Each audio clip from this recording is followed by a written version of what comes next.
जो आप महसूस करते हैं उसे बोलना सीखें और जो आप बोलते हैं वह कार्य करें। ओम साईं राम। मेरे प्यारे साईं भक्तों, मैं आज आपके सामने अध्याय 11वां प्रारंभ करने जा रही हूँ। इसके पहले मैंने 1 से 10 तक के अध्याय अपने चैनल पे डाल दिया है, जिसका लिंक डिस्क्रिप्शन बॉक्स में शेयर किया जाएगा। आप इसका आनंद ले सकते हैं। अध्याय 11 सगुण ब्रह्म श्री साईं बाबा। डॉक्टर पंडित द्वारा पूजन। हाजी सिद्दीक फाल्के। तत्वों पर नियंत्रण। इस अध्याय में अब हम श्री साईं बाबा के सगुण ब्रह्म स्वरूप, उनका पूजन तथा तत्व नियंत्रण का वर्णन करेंगे। सगुण ब्रह्म श्री साईं बाबा। ब्रह्म के 2 स्वरूप हैं, निर्गुण और सगुण। निर्गुण निराकार है और सगुण साकार है।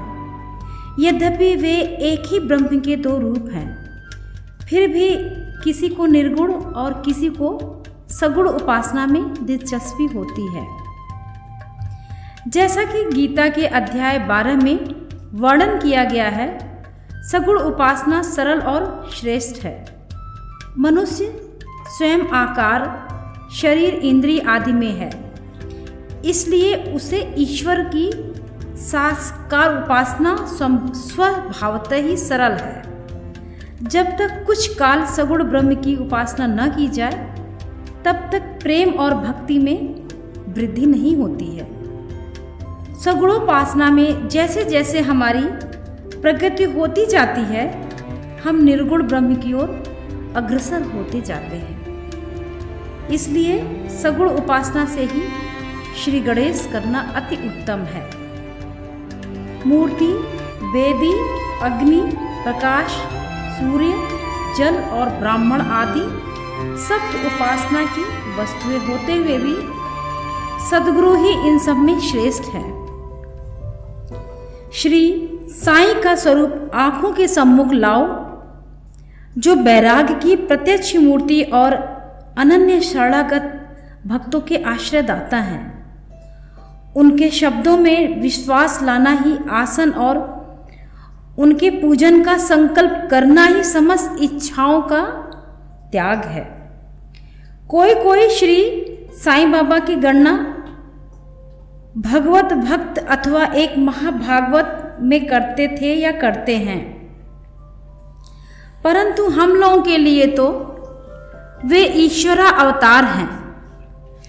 वे अत्यंत क्षमाशील, शांत, सरल और संतुष्ट थे, जिसकी कोई उपमा ही नहीं दी जा सकती। यद्यपि वे शरीरधारी थे, पर यथार्थ में निर्गुण, निराकार, अनंत और नित्य मुक्त थे।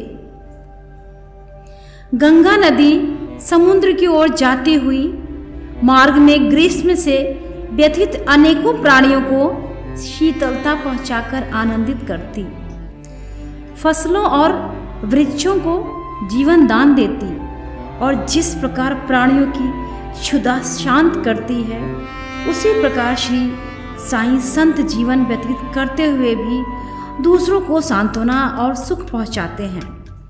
भगवान श्री कृष्ण ने कहा है, संत ही मेरी आत्मा है, वे मेरी जीवित प्रतिमा है और मेरे ही विशुद्ध रूप हैं।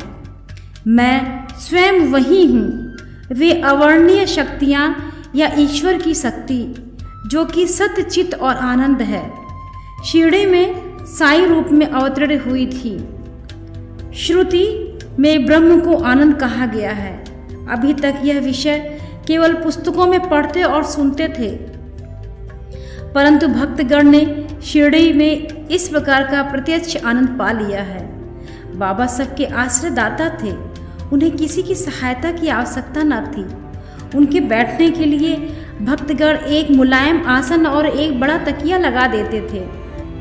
बाबा भक्तों के भाव का आदर करते और उनकी इच्छानुसार पूजन आदि करने देते में किसी प्रकार की आपत्ति न करते थे। कोई इत्र और चंदन लगाते, कोई सुपारी, पान और अन्य वस्तुएं भेंट करते और कोई नैवेद्य ही अर्पित करते थे। यद्यपि ऐसा जान पड़ता था कि उनका निवास स्थान शिरडी में है, परंतु वे तो सर्वव्यापक थे। इसका भक्तों में नित्य प्रति अनुभव किया गया है। ऐसे सर्वव्यापक गुरुदेव के चरणों में मेरा बार बार नमस्कार है। डॉक्टर पंडित की भक्ति। एक बार श्री तात्या नूलकर के मित्र डॉक्टर पंडित बाबा के दर्शनार्थ शिरडी पधारे। बाबा को प्रणाम कर वे मस्जिद में कुछ देर तक बैठे। बाबा ने उन्हें श्री दादा भट्ट केलकर के पास भेजा, जहां पर उनका अच्छा स्वागत हुआ।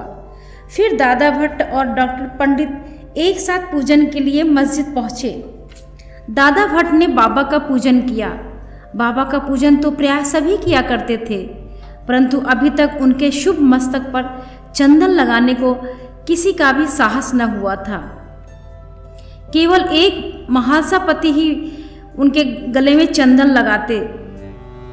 डॉक्टर पंडित ने पूजन की थाली में से चंदन लेकर बाबा के मस्तक पर त्रिपुंडाकार लगाया। लोगों ने महान आश्चर्य से देखा कि बाबा ने एक शब्द भी नहीं कहा।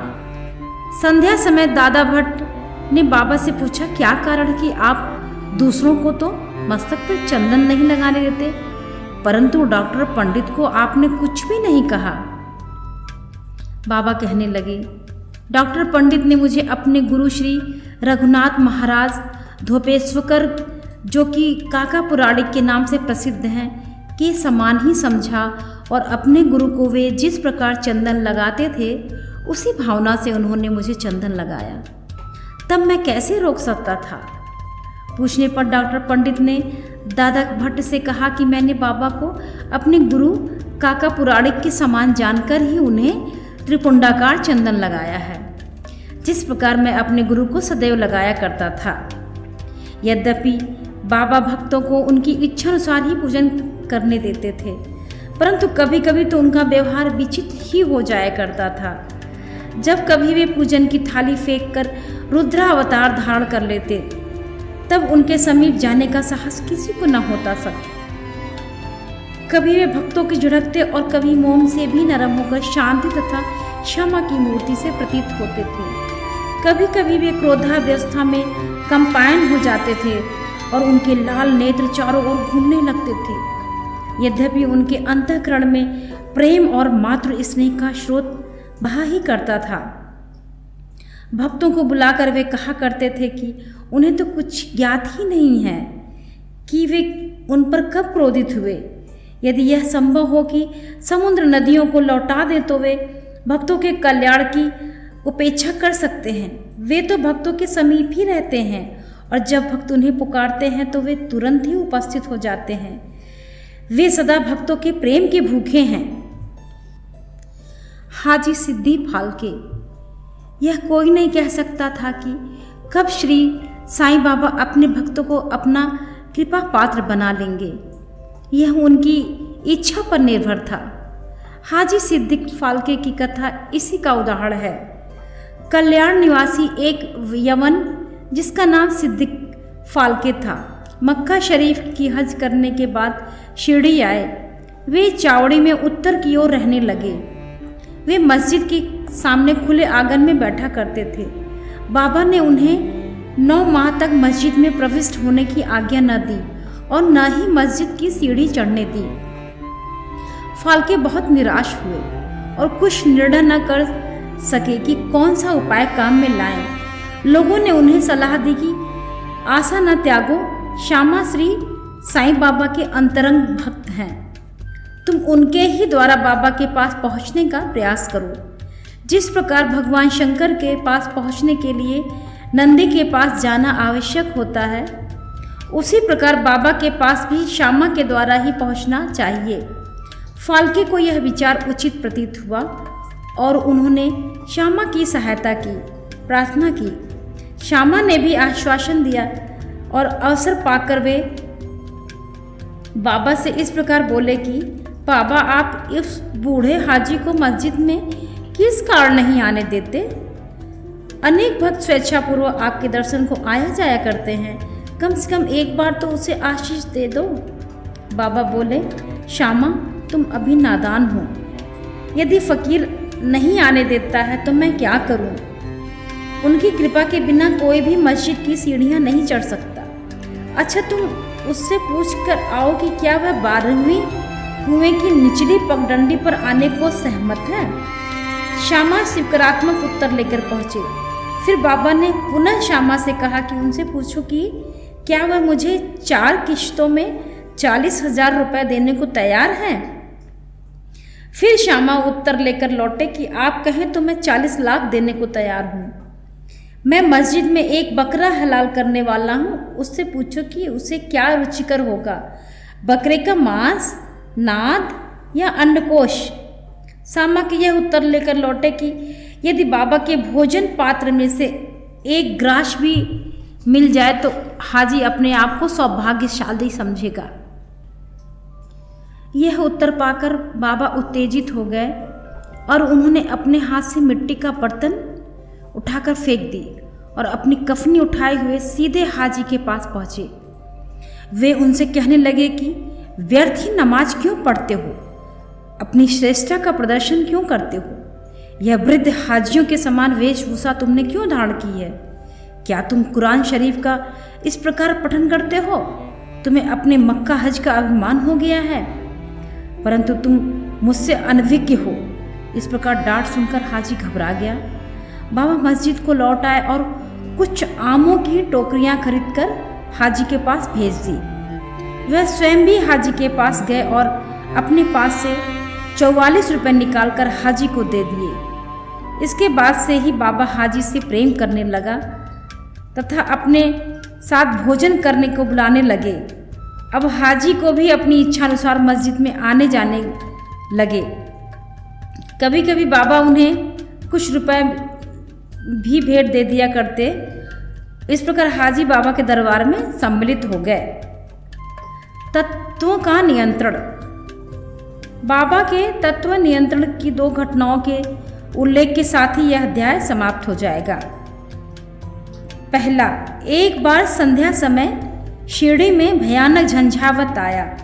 आकाश में घने और काले बादल छाए थे। पवन झकोर रहा था, बादल गरज रहे थे और बिजली चमक रही थी। मूसलाधार वर्षा प्रारंभ हो गई। जहाँ देखो वहाँ जल ही जल दृष्टिगोचर होने लगा। सब पशु पक्षी और शिरडीवासी अधिक भयभीत होकर मस्जिद में एकत्रित हुए। शिरडी में देवियाँ तो अनेकों हैं, परंतु उस दिन सहायार्थ कोई ना आई। इसलिए सभी ने अपने भगवान साईं से, जो भक्ति के ही भूखे थे, संकट निवारण करने की प्रार्थना की। बाबा को भी दया आ गई और वे बाहर निकल आए। मस्जिद के समीप खड़े होकर उन्होंने बादलों की ओर दृष्टि कर गरजते हुए कहा, शब्दों में कहा, बस शांत हो जाओ। कुछ समय के बाद ही वर्षा का जोर कम हो गया और पवन मंद गति हो गई तथा आंधी भी शांत हो गई। आकाश में चंद्रदेव उदित हो गए। तब सब लोग अति प्रसन्न होकर अपने अपने घर लौट आए। दूसरी घटना, एक अन्य अवसर पर मध्याह्न के समय धुनी की अग्नि इतनी प्रचंड होकर जलने लगी कि उसकी लपटें ऊपर छत तक पहुंचने लगी। मस्जिद में बैठे हुए लोगों की समझ में न आया था कि वे जल डालकर अग्नि शांत कर दें अथवा कोई अन्य उपाय काम में लावें। बाबा से पूछने का साहस भी कोई नहीं कर पा रहा था, परंतु बाबा शीघ्र ही परिस्थिति को जान गए। उन्होंने अपना सटका उठाकर सामने के खंभे पे बलपूर्वक प्रहार किया और बोले, नीचे उतरो और शांत हो जाओ। सटके की प्रत्येक ठोकर पर लपटें कम होने लगी और कुछ ही मिनटों में धुनी शांत और यथापूर्वक हो गई। श्री साईं ईश्वर के अवतार हैं। जो उनके सामने नत होकर उनके शरणागत होगा, उस पर वे अवश्य कृपा करेंगे। जो भक्त इस अध्याय की कथाएं प्रतिदिन श्रद्धा और भक्तिपूर्वक पठन करेगा, उसका दुखों से शीघ्र ही छुटकारा हो जाएगा। केवल इतना ही नहीं, वरन उसे सदैव श्री साईं चरणों का स्मरण बना रहेगा और उसे अल्पकाल में ही ईश्वर दर्शन की प्राप्ति होकर उसकी समस्त इच्छाएं पूर्ण हो जाएंगी। इस प्रकार वह निष्काम बन जाएगा। अध्याय समाप्ति। ओम साई।